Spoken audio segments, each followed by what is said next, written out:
Bonjour à tous et bienvenue dans cette nouvelle vidéo de votre podcast du pharmapreneur et plus spécifiquement dans ces vidéos du quotidien d'un pharmacien, vidéo dans lequel je te raconte mon quotidien en tant que pharmacien titulaire.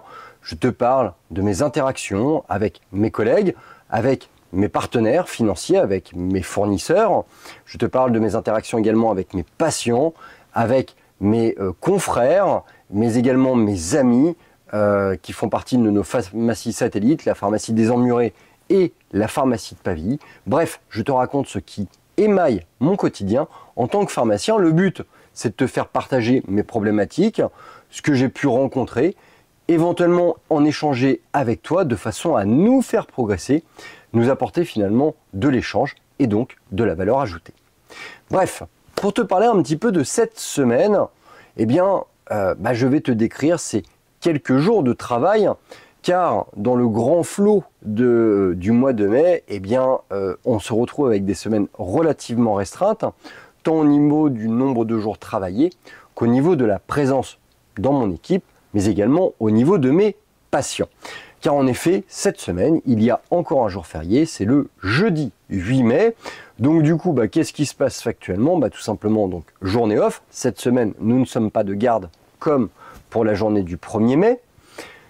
Vendredi est une journée ouverte ainsi que samedi, mais du coup j'ai un certain nombre de mes collaborateurs qui prennent quelques jours sur cette période un petit peu de repos on va dire. J'ai également deux amis médecins qui seront absents sur cette journée-là, donc forcément et factuellement une activité plus restreinte, et puis également un certain nombre de patients, on ne va pas se cacher, qui font également le pont, et donc du coup une activité qui se retrouve à être plus mineure, on va dire. Bref, ceci étant, 3 jours, mais lorsqu'on est pharmacien titulaire, 3 jours d'activité, c'est 3 jours, il va falloir faire tout ce que normalement on réalise en 5 jours ouvrés. Bref, il est nécessaire de densifier, de prioriser chacune de nos actions de façon à pouvoir être au top de nos actions malgré un nombre réduit d'heures. Lundi, je suis arrivé, comme d'habitude, un petit peu plus tôt, tu le sais. Je fais un petit peu le point sur comment s'est passé le week-end. Je regarde les commentaires, les communications de mes différents collègues, notamment sur le fait de communiquer avec des médecins qui potentiellement étaient absents. Réception des commandes, avec tout de suite la mise en place des réceptions commandes automates sur notre robot. Le but, c'est d'aller relativement vite, car j'ai mon apprenti Camille qui est absente, qui était un peu devenue la référente du back-off, qui est absente cette semaine. Elle a raison, elle prend une semaine de vacances, et grand bien lui fasse. Elle a eu 2 années quand même d'un travail très intense, même si je dirais qu'elle sera récompensée à la fin de cette année. Voilà, donc on y va tout de suite, pop pop, réception des commandes, puis après, petit point banque, où on va vérifier l'état des comptes, vérifier qu'on soit bien à jour. Parce que c'est vrai qu'il est nécessaire de surveiller assez régulièrement l'état des comptes. Je me rends compte que avec les jours fériés, du coup on se retrouve à avoir des volants de trésorerie qui sont parfois un peu compactisés, des délais de paiement de la part de nos amis de la CPM qui ont tendance à être un peu rallongés aussi. Et donc du coup on a des volants de trésorerie qui ont tendance à être assez importants sur notre compte, donc il est nécessaire de surveiller. Pointage également au niveau du volume financier SERP. Un point sur l'agenda. On regarde un petit peu les différents rendez-vous qu'on va avoir dans la semaine et dans la semaine d'après. J'aime bien fonctionner à J plus 15 jours au niveau des prises de rendez-vous. Réalisation des dossiers vacances. Tu sais, tous ces dossiers qu'on met en stagnation, en attente, parce que les patients ont eu besoin d'une quantité un petit peu plus importante de médicaments. Et on a pas mal à cette période-là, justement à cause des jours fériés. Donc c'est des dossiers qu'on va être amené à facturer alors que les patients ne sont pas à la pharmacie, alors qu'ils sont partis en vacances, mais en toute tranquillité et en ayant leur traitement. Voilà. Un petit point sécu mutuelle, bien évidemment, ça c'est obligatoire. 1 heure, 1 heure et demie de travail sur le recyclage des litiges, des rejets de la part de nos amis de la Sécu et de la mutuelle. Donc impression évidemment des retours CPAM. Et puis communication pour quelques patients avec un petit coup de téléphone. Qu'est-ce qu'on fait également? On met à jour les différentes mutuelles qu'on a pu recevoir en PDF durant le week-end. Bref, du basique, du standard. Ça a bien occupé la matinée, toute ma matinée. Une partie de mon après-midi a été occupée également à faire tout ça, plus bien évidemment du comptoir. Et puis j'ai fait aussi un petit peu de travail d'électricité. On a un panneau LED qui a explosé, je dirais, à la pharmacie. La semaine dernière, on a eu un choc électrique. Alors on va faire venir l'assurance pour ça, hein, parce que ça fait partie des chocs électriques et du coup, on peut faire jouer l'assurance. Ceci étant, de façon à m'assurer quand même un certain niveau de coordination, je dirais lumineuse, quelque chose d'un petit peu plus agréable, j'ai remplacé l'une de ces dalles lumineuses pour nous apporter du confort, hein, tout simplement parce que c'était devenu vachement sombre dans la zone où on était amené à travailler. Bref, un petit travail d'électricien. En fait, c'est ça, hein, être pharmacien, c'est professionnel de santé, logisticien, manager, et puis parfois aussi d'autres petites missions, électricien, informaticien, bref, tu l'auras compris, c'est vraiment plurifonctionnel. Fin de journée, pas de course à pied, petite douleur un peu dans le genou, donc petite pause de façon à faire en sorte que le corps se régénère. Mardi, comme tu le sais, dépôt des enfants à l'école, marché pour Public Relations, passage d'un certain nombre de commandes pour réalimenter la pharmacie, des commandes avec le laboratoire EFIC et le laboratoire Majorel notamment, pointage et réception d'un certain nombre de commandes sur le robot, début des anticipeurs d'eau aussi, de façon à pouvoir tamponner justement le jour férié et puis éviter que les patients qui ont besoin de traitements importants souffrent de la logistique du jour férié, car je ne sais pas si c'est pareil chez toi, mais nous, à la SERP, lorsqu'on a un jour férié, tous les produits, et notamment les produits froids, ne sont pas reçus, par exemple en l'occurrence là, le vendredi matin, mais sont reçus le vendredi après-midi. Ils ont un petit décalage qui est plutôt assez logique. Donc du coup, il est nécessaire de les anticiper de façon à avoir tout ça correctement dans notre structure, de façon à pouvoir promettre à nos patients qu'ils puissent passer quand ils le désirent pour obtenir rapidement leur traitement. Suite à une discussion également, alors lundi, comme je te l'ai évoqué, je fais le petit point un petit peu sur la banque, etc. Et donc, on s'est rendu compte qu'on avait des volants de trésorerie qui étaient un petit peu trop importants. Du coup, le problème qui est identifié actuellement, c'est, je dirais, des volants de trésorerie trop importants au regard des décades que l'on a à régler vis-à-vis de notre grossiste principal. En gros, sur une même décade, on se retrouve parfois à avoir des volumes financiers excessivement importants, ou pas. Et du coup, on se retrouve à être amené à devoir payer à notre fournisseur, à notre prestataire, ces commandes avant qu'elles n'aient été remboursées par nos amis de la sécurité sociale. Bref, avec mon collègue Marc-Antoine, on a fait une grosse discussion là-dessus et on a retravaillé un petit peu la manière dont on allait percevoir l'argent sur nos comptes bancaires, où allait quoi en fait en gros. Et puis on a rallongé un petit peu notre délai de paiement au niveau de la SERP, on l'a fait passer, on était à J0, hein, paiement ultra comptant on va dire, et là on l'a fait passer à J plus 10, de façon à pouvoir gagner un petit peu en souplesse par rapport au volume important qu'on peut avoir et par rapport notamment en fait au remboursement de la Sécu et de la mutuelle. Du comptoir, bien évidemment, préparation de la vérité des stocks avec ma collègue Sylvie, car on arrive sur la période du mois de juin bientôt et il va falloir qu'on libère tous les produits qu'on a en vérité des stocks. Tu sais, ce produit périmé, abîmé, dont on peut récupérer la partie TVA en effectuant cette opération comptable. Identification également d'un petit problème au niveau de notre robot. En effet, on avait un problème, on a un problème de rangement de boîte. Donc mardi, première tentative pour solutionner le problème, faire un inventaire complet du robot avec une réorganisation complète des étagères. Ça m'a pris l'ensemble de la journée en termes de maintenance informatique, mais c'est aussi ça, le métier de pharmacien. C'est avoir cette capacité un petit peu d'analyse critique des outils techniques que l'on est amené à utiliser. Et puis,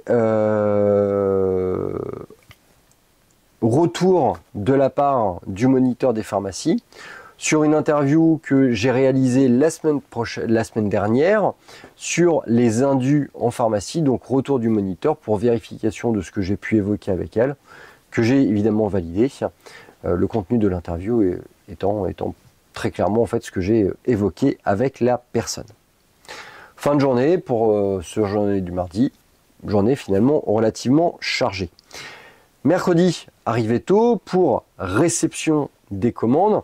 Alors je suis arrivé et je me suis rendu compte que la maintenance technique avait permis de confirmer un problème technique sur notre robot. Alors de prime abord et au jour où je te réalise cette vidéo, il semblerait que ce soit un problème de contact des patins de déplacement de notre bras articulé qui aurait tendance à s'user, à ne pas être forcément en contact avec le rail électrique, ce qui aurait tendance à faire perdre à notre robot une partie de son énergie et donc à le mettre en erreur. Donc il y a eu un petit processus interne qui a été mis en place. Moi j'ai renettoyé correctement la barre, mais on a lancé une intervention. Alors chez Mecapharm, cette erreur est identifiée erreur 121. Bon, à voir. Une intervention devrait être prévue, à voir. Pareil, on s'est rendu compte qu'on avait un problème avec le monte-charge. Alors, j'ai téléphoné à Etna. On devrait avoir une intervention dans les jours qui viennent. Ceci étant, j'ai fait ce qui résout grosso modo 80-90% des problèmes, je dirais, informatiques, électroniques. J'ai allumé, j'ai éteint, j'ai rallumé. Et le monte-charge est reparti. Alors jusqu'à quand, je ne sais pas. Donc petite maintenance préventive avec le laboratoire, avec le groupe Etna, je pense que ça me paraît être plutôt pertinent. Réalisation complète des anticipeurs d'eau en partenariat avec ma collègue Noémie. Passage à la banque également pour des dépôts de liquidité, tout simplement. Et puis du comptoir, beaucoup de comptoirs, de la logistique, avec la mise en place et une communication avec les autres pharmaciens, les 7 autres pharmacies qui font partie de notre groupe, pour la mise en place d'une discussion autour du générique et du partenariat que l'on a d'une manière commune avec le laboratoire Biogarant. Le but de cette réunion, c'est de nous réunir tous les 7, de voir un petit peu qu'est-ce qu'on aime chez Biogarant, qu'est-ce qu'on aime moins chez Biogarant, si on est content de ce qu'on a pu avoir durant l'année 2024, si on est content, très bien. Si on n'est pas content, pourquoi on n'est pas content? Qu'est-ce qu'on attendrait de plus, on va dire? Et puis, on a été démarché donc par le laboratoire Teva et par le laboratoire Mylan par rapport à des offres groupées, je dirais. Et donc, on va se réunir pour échanger et voir un petit peu qui serait prêt à faire la bascule si toutes les conditions étaient réunies. Et puis aussi, pour ceux qui ne sont pas prêts à faire la bascule, car tout s'entend évidemment, de bien donner les informations qui seront sûrement très claires. C'est que si jamais 80% de nous basculent vers des partenariats autres que celui de Biogarant, les conditions pour ceux restants risquent d'être moins bonnes, bien évidemment. Bref, grosse réunion de façon à permettre à chacun de s'organiser, à permettre à chacun d'échanger, de transmettre, et puis que tout le monde puisse prendre des décisions qui soient éclairées et réfléchies. Dans cette journée du mercredi, j'en ai profité également pour faire la validation par téléphone avec Yann Chaudron du groupe Winpharma, la mise en place donc de devis pour faire évoluer notre matos informatique. Le but de ces devis, c'est tout simplement renouveler un petit peu notre matériel informatique. Le matériel informatique, ça s'use, bien évidemment. Et puis, il y a une certaine forme d'obsolescence par rapport au nombre de logiciels, par rapport à la rapidité, par rapport aux évolutions, je dirais, ergonomiques qu'on peut avoir, des écrans plus grands, du tout intégré, des ordinateurs et des imprimantes moins bruyantes, et puis l'arrivée aussi des e-prescriptions, de la e-carte vitale. Donc tout ça, il faut faire évoluer un petit peu notre matériel informatique. Alors moi, je vais le faire en 2 phases. Une première phase où je vais faire évoluer d'abord un seul poste. Alors quand je parle de poste, je parle d'un poste mixte associant donc 2 ordinateurs, une imprimante, un scanner, etc., etc. Donc faire un test, voir si la solution proposée par Winpharma est quelque chose de pertinent. Alors, ça reste quand même un engagement à pas loin de 7000 €, faut quand même se le dire. Je pense qu'on va opter pour une solution de leasing pour ça. Je pense que c'est une bonne solution, parce que très clairement, sinon, j'aurais carrément dégagé Winpharma. Mais je veux quand même la faire tester par mes collègues, voir un petit peu qu'est-ce qui convient, qu'est-ce qui ne convient pas, parce que on va opter pour des ordinateurs de type tout en un qui coûtent quand même relativement cher, et je voudrais voir si ça leur convient. Alors l'écran en lui-même fait 19 pouces et demi, c'est pas mal, mais factuellement il y a plus grand. Alors à voir si ils préféreraient pas des ordinateurs pas forcément tout intégrés, mais avec des écrans plus grands, ou des écrans plus du moins compacts, on va dire, mais un système tout intégré qui prendrait moins de place, qui serait peut-être plus ergonomique. Bref, fonctionner sur un principe de j'achète une base, on teste, et pour les 3 autres plots, donc pour les 6 autres PC, faire un match point, c'est-à-dire dire voilà, on a testé cette solution, ça va, ça ne va pas, donc on va opter pour ça en plus, et donc ça sera les PC de test qu'on conservera bien évidemment, ils seront moins fonctionnels, mais ils resteront quand même assez fonctionnels. Par contre, les 6 autres PC, les 6 autres zones de délivrance, elles par contre seront pleinement conformes par rapport aux besoins de mes collègues. Voilà, fin de cette semaine. Pour moi, jeudi, c'est férié comme pour tout le monde. Vendredi, je passerai peut-être un peu à la pharmacie. Mon collègue Marc-Antoine est en vacances. Je passerai sûrement pour faire un petit check à mes collègues et puis voir si tout se passe bien. Samedi, pareil, petit passage pour voir si tout se passe bien. Et puis lundi, on reprendra pour une semaine complète cette fois-ci. Et puis finalement, ça va faire du bien parce que les semaines comme ça qui sont un peu entrecoupées, c'est parfois un peu compliqué. La densification des différentes missions sur les quelques jours qu'on a, c'est parfois un peu compliqué à gérer, même au niveau des rendez-vous, tout ça, ça se compresse. Bref, ça va faire du bien de retrouver et de retomber sur une semaine normale. Sur ce, je te souhaite une bonne fin de journée, je te souhaite une bonne fin de semaine. Fais attention à toi, fais attention à ton équipe, fais attention à ta famille. Je te dis à très bientôt sur une prochaine vidéo de ton podcast, Le Pharmapreneur, le seul podcast dédié à l'entrepreneuriat et à la gestion officinale.